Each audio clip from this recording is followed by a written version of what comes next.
창세기 39장. 이스마엘 사람들이 요셉을 이집트로 끌고 가자 바로의 신하로 왕실리를 도맡아 관리하고 있던 이집트 사람 보디발이 그들에게서 요셉을 샀다. 하나님께서 요셉과 함께 하셨으므로 그가 하는 일이 다 잘 되었다. 그는 자기 주인인 이집트 사람의 집에서 지내게 되었다. 그의 주인은 하나님께서 요셉과 함께 하시면서 요셉이 하는 일마다 잘 되게 해주시는 것을 알았다. 그는 요셉이 몹시 마음에 들어 그에게 자신의 시중을 들게 했다. 그는 자신의 개인적인 일들을 요셉에게 맡기고 모든 재산을 관리하게 했다. 그때부터 하나님께서 요셉으로 인해 그 이집트 사람의 집에 복을 주셨다. 그의 집에 있는 것이든 밭에 있는 것이든 그가 소유한 모든 것에 하나님의 복이 두루 미쳤다. 보디발은 하루 세끼 밥 먹는 일만 신경 쓰면 되었다. 요셉은 용모가 준수하고 잘생긴 남자였다. 시간이 흐르면서 주인의 아내가 요셉에게 반해 어느 날 이렇게 말했다. 나와 함께 침실로 가자. 요셉은 그렇게 하지 않았다. 그는 주인의 아내에게 말했다. 보십시오. 주인께서는 모든 소유를 제게 맡기시고 집안일에 대해서는 일절 신경 쓰지 않으십니다. 그분은 저를 동등한 사람으로 대해 주셨습니다. 다만 그분께서 제게 맡기지 않으신 것이 있는데 바로 당신입니다. 당신은 주인님의 아내이기 때문입니다. 그런데 제가 어떻게 그분의 신뢰를 저버리고 하나님께 죄를 짓겠습니까?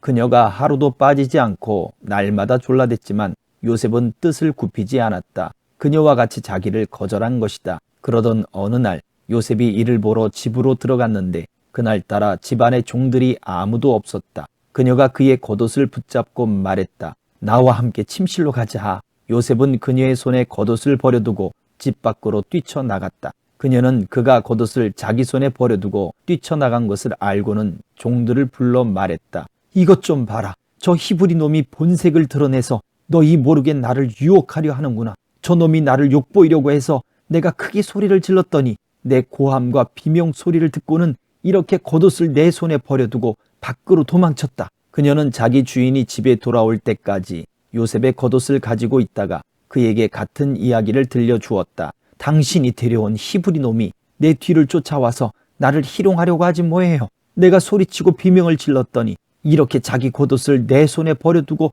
밖으로 도망쳤답니다. 요셉의 주인은 이게 다 당신의 종이 벌인 일이에요 라고 하는 아내의 이야기에 격분했다. 그는 요셉을 붙잡아 왕의 죄수들을 가두는 감옥에 쳐넣었다. 그러나 하나님께서는 그곳 감옥에서도 여전히 요셉과 함께 하셨고 요셉에게 인자를 베푸셔서 간수장과 가까운 사이가 되게 하셨다. 간수장은 요셉에게 모든 죄수를 맡겼고 요셉은 모든 일을 잘 처리했다. 간수장은 요셉에게 자유를 주고 전혀 간섭하지 않았다. 하나님께서 요셉과 함께 하시면서 그가 하는 일마다 최선의 결과를 낳게 해주셨기 때문이다. 40장.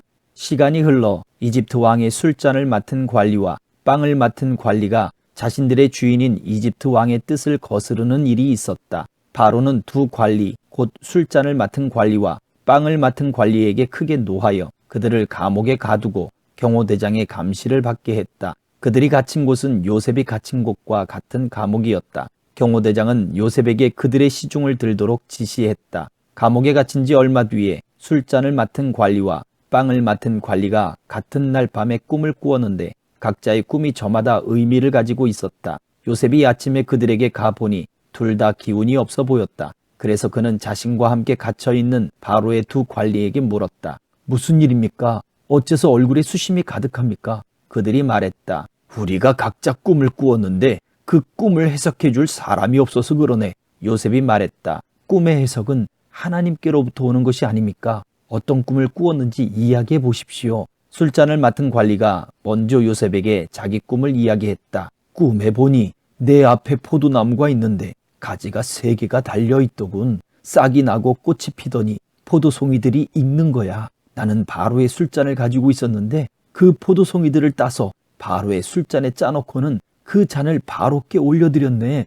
요셉이 말했다. 그 뜻은 이렇습니다. 가지셋은 사흘을 뜻합니다. 사흘 안에 바로께서 당신을 이곳에서 꺼내어 복직시키실 것입니다. 당신은 술잔을 맡은 관리였을 때와 똑같이 바로께 술잔을 올려드리게 될 것입니다. 당신의 일이 잘 되면 저를 기억해 주십시오. 바로께 제 사정을 아뢰어 주셔서 저를 이곳에서 꺼내 주십시오. 저는 히브리 사람의 땅에서 납치되어 왔습니다. 그리고 저는 여기서도 이 감옥에 갇힐 만한 일을 한 적이 없습니다. 요셉의 꿈 해석이 좋은 것을 보고 빵을 맡은 관리도 그에게 말했다. 내 꿈은 이러하네. 버들가지를 엮어 만든 바구니 3개가 내 머리 위에 있었네. 맨 위 바구니에는 갓 구운 온갖 빵들이 있었는데 새들이 내 머리 위에 바구니에서 그것을 쪼아 먹고 있었네. 요셉이 말했다. 그 꿈의 해석은 이렇습니다. 바구니 셋은 사흘을 뜻합니다. 사흘 안에 바로께서 당신의 머리를 베고 당신의 몸을 기둥에 매달 텐데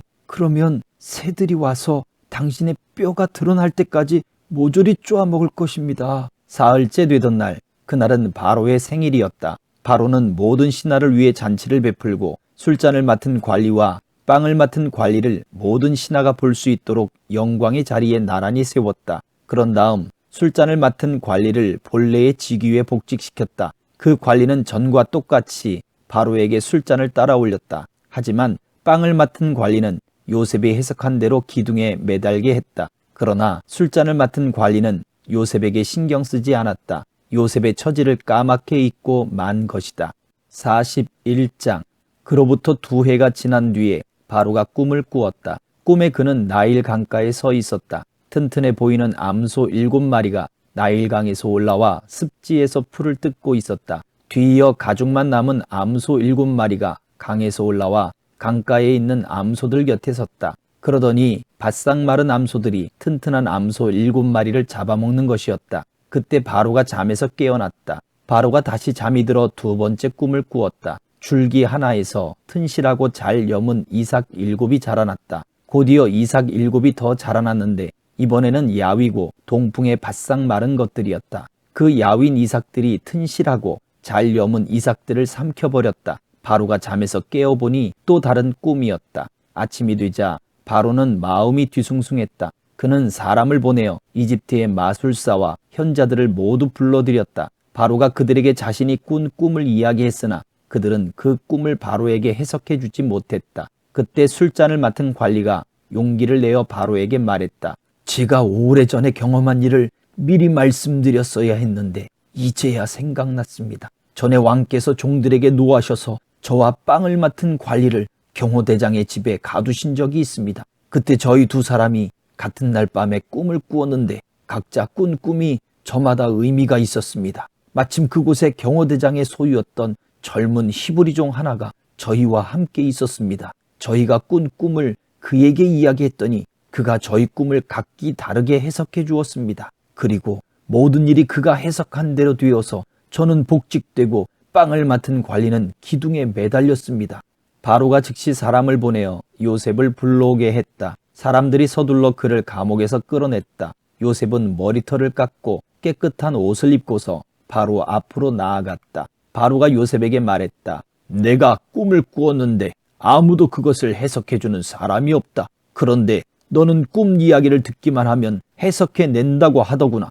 요셉이 대답했다. 제가 아니라 하나님께서 하시는 것입니다. 하나님께서 왕의 마음을 편하게 해주실 것입니다. 그러자 바로는 요셉에게 말했다. 꿈에 내가 나일강가에 서 있었다. 튼튼해 보이는 암소 7마리가 강에서 올라와 습지에서 풀을 뜯고 있었다. 뒤이어 가죽만 남은 암소 7마리가 올라왔는데 그처럼 흉한 소는 일찍이 이집트에서 본 적이 없었다. 그런데 가죽만 남아 보기 흉한 암소 7마리가 먼저 올라온 튼튼한 암소 7마리를 잡아먹었다. 그러나 그렇게 잡아먹고도 전과 같이 뼈와 가죽만 남아 보기 흉한 모습이었다. 다른 소를 잡아먹었다고는 짐작할 수 없을 정도였다. 그러고는 잠에서 깨어났다. 2번째 꿈에 보니 줄기 하나에서 튼실하고 잘 여문 이삭 7이 자라나고 뒤이어 쭈글쭈글하고 야위고 동풍에 바싹 마른 이삭 7이 자라났다. 그러더니 그 야윈 이삭들이 알찬 이삭들을 삼켜버렸다.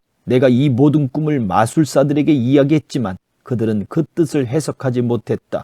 요셉이 바로에게 말했다. 왕의 2 꿈은 모두 같은 것을 의미합니다. 하나님께서 친히 하시려는 일을 왕께 알려주신 것입니다. 튼튼한 암소 7마리는 7해를 뜻하고 튼실한 이삭 7도 7해를 뜻합니다. 그 둘은 같은 꿈입니다. 뒤이어 올라온 병들고 흉한 암소 7마리도 7해를 뜻하고 야위고 동풍에 바싹 마른 이삭 7도 마찬가지입니다. 그것들은 모두 7년 흉년을 의미합니다. 그 의미는 앞서 말씀드린 것과 같이 하나님께서 친히 하시려는 일을 왕께 알려주신 것입니다. 앞으로 7해 동안은 이집트 전역에 큰 풍년이 들 것입니다. 그러나 그 뒤에 이어지는 7해 동안은 흉년이 닥쳐 이집트 전역에 들었던 풍년의 흔적을 말끔히 지워버릴 것입니다. 그 흉년으로 인해 나라가 텅 비고 전에 들었던 큰 풍년의 흔적조차 사라지고 말 것입니다. 기근이 온 나라를 휩쓸 것입니다.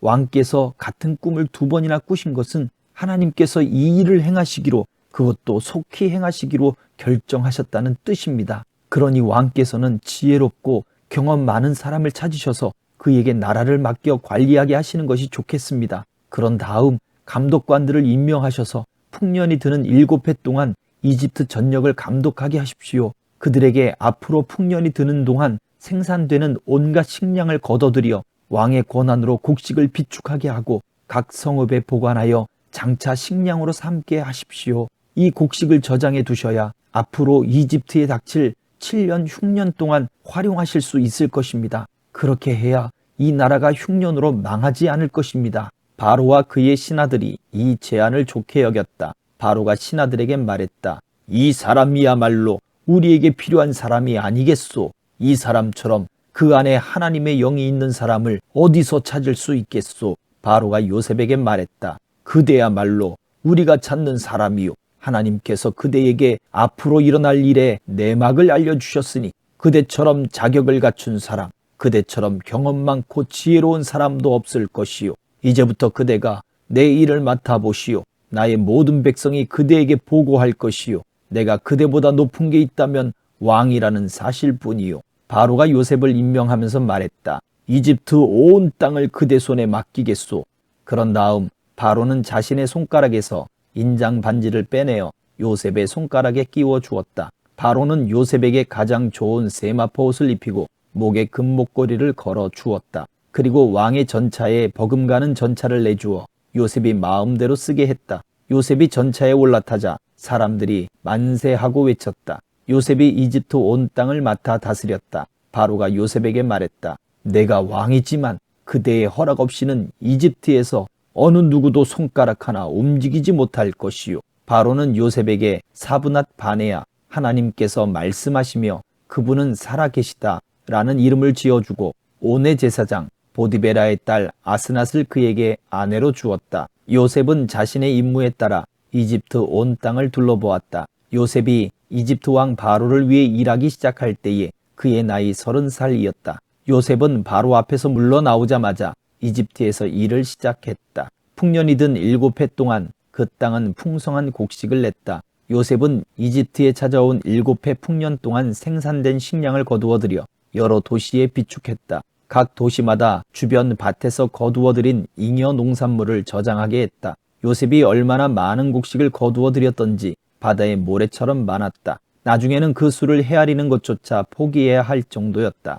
요셉은 7해 흉년이 닥치기 전에 온의 제사장 보디베라의 딸 아스낫에게서 2 아들을 보았다. 요셉은 하나님께서 나의 모든 고난과 내 아버지의 집을 잊게 해주셨다고 말하며 맏아들의 이름을 므낫세, 잊다 라고 했다. 또 하나님께서 내 슬픔의 땅에서 나를 번성하게 해주셨다고 말하면서 둘째 아들의 이름을 에브라임, 갑절의 번성이라고 했다. 7해 풍년이 끝나고 요셉이 말한 대로 7해 흉년이 찾아왔다. 모든 나라가 기근을 겪었으나 식량이 있는 나라는 이집트뿐이었다. 기근이 이집트 전역으로 확산되자 괴로움에 빠진 백성이 바로에게 먹을 것을 달라고 부르짖었다. 바로는 이집트 사람들에게 이렇게 말했다.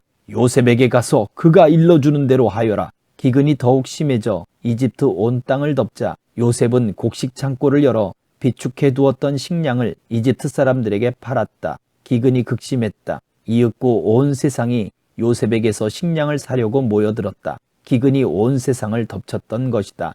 아멘.